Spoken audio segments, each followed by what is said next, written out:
बालाजी महाराज की, बोलो सच्चे दरबार की। आज मैं आप सबसे कुछ ऐसी बातें बताऊंगी जो कलयुग का चमत्कार है और मेरे साथ ये चमत्कार हुआ है। माता रानी के दरबार में जो बात है सत्य है, क्योंकि माता रानी मेरे जीवन की साक्षी है। कलयुग कहने के लिए है कि हमारे जीवन में कलयुग है, हमारा बुद्धि नहीं काम कर रहा है, लेकिन अगर हम भक्ति के राह पे सत्य पे चलेंगे तो इतनी ताकत नहीं है कलयुग में कि हमें हरा सके। मैं अपने जीवन की कुछ ऐसी बातें आपको बताना चाहूँगी कि आप उसको अगर अच्छे से समझेंगे और उसको ध्यान देंगे तो आप भी चलकर शायद मंजिल पा सकते हैं। ये मेरे श्री बालाजी महाराज के चरणों की कृपा है।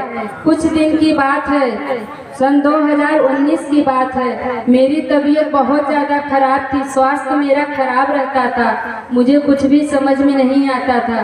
कभी इस अस्पताल में चक्कर काटते थे, कभी उस अस्पताल में। मैं थक गई थी, बिल्कुल एकदम थक चुकी थी, साल भर से बिल्कुल परेशान हो गई थी, मुझे कोई रास्ता नहीं नजर आ रहा था। तो मेरा जो बड़ा भाई था वो बोला कि मेहंदीपुर बालाजी में चलिए दीदी, आपकी तबीयत बिल्कुल ठीक हो जाएगी। काफ़ी ज़्यादा पैसा मेरा लग चुका था, मेरे हस्बैंड बहुत ज़्यादा परेशान थे मुझे लेके, तो मैं कुछ दिन के लिए मायके में आ गई रहने के लिए। तब से आज तक का सफ़र ऐसे ही चल रहा है। लेकिन जब मैं बालाजी सरकार में दर्शन करने गई तो मेरे वहाँ सारी विपत्ति दूर हो गई। और जब मैं वहाँ से दूसरे दिन दर्शन करके अपने भाई के साथ घर में लौटी तो सुबह जब मेरी आंख लगी, ये सत्य घटना है भक्तों, मैं ये नहीं कि अपना नाम कमाने के लिए आप सबको बता रही हूँ। भगवान की कृपा आज भी कलयुग में चमत्कार जिंदा है।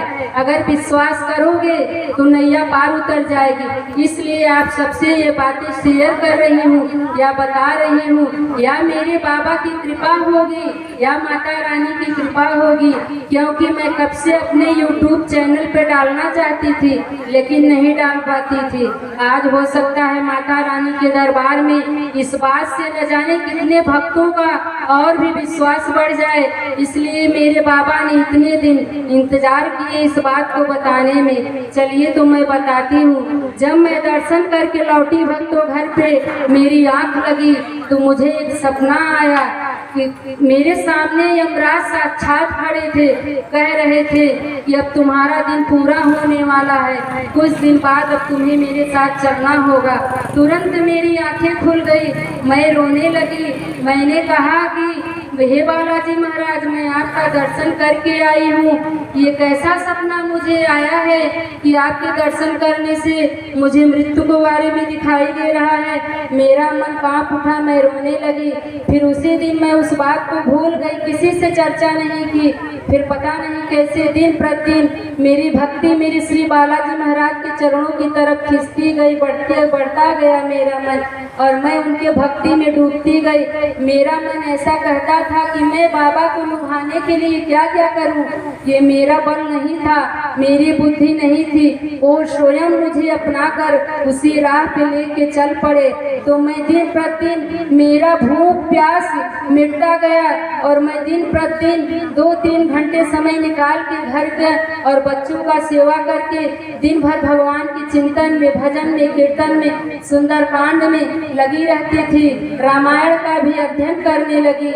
ऐसी कृपा हुई मेरे बालाजी महाराज के मेरे ऊपर, और मैं वो सपना कब का भूल गई। 2 साल बीत गया।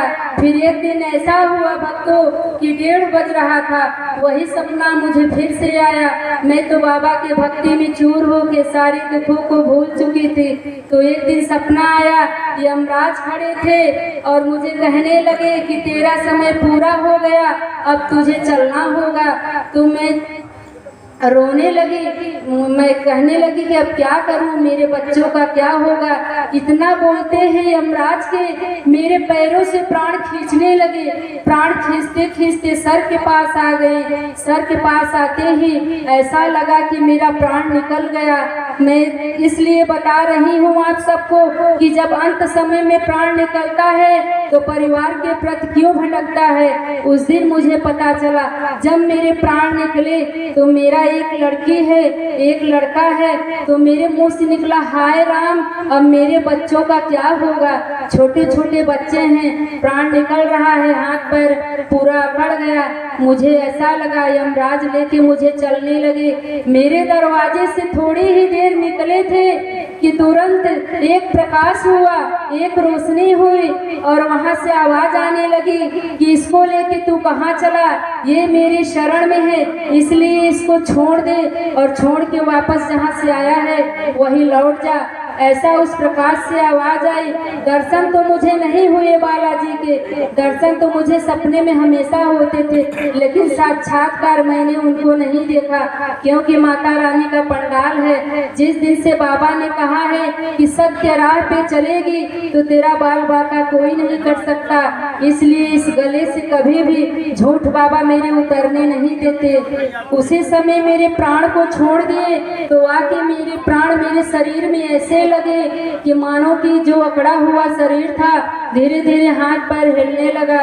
तो मैंने घड़ी देखा, उस समय 1:30 बज रहा था। मैं बहुत रोई, बाबा जी का धन्यवाद करके बहुत रोई कि हे बाबा आज तो क्या होता। इसलिए आप सबसे एक एक संदेश देती रहती हूँ कि अगर आपके जीवन में फिर कितने भी कष्ट हों, एक बार भरोसा करके आप नाम जप करोगे तो जब मुझे विश्वास है कि जिस तरह मेरे जीवन को मेरे बाबा ने बचाया है, आप जिसका भी नाम लेंगे वो आपके जीवन को हमेशा सुरक्षित रखेगा। लेकिन एक बात है, जो भगवान हमें राह दिखाएं, सत्य की राह पे अगर रहोगे तो आपको कोई नहीं हरा सकता है। चाहे दुख हो चाहे क्लेश हो, दिन रात भगवान का चिंतन करोगे तो मन से सारे अवगुण दूर होते रहेंगे।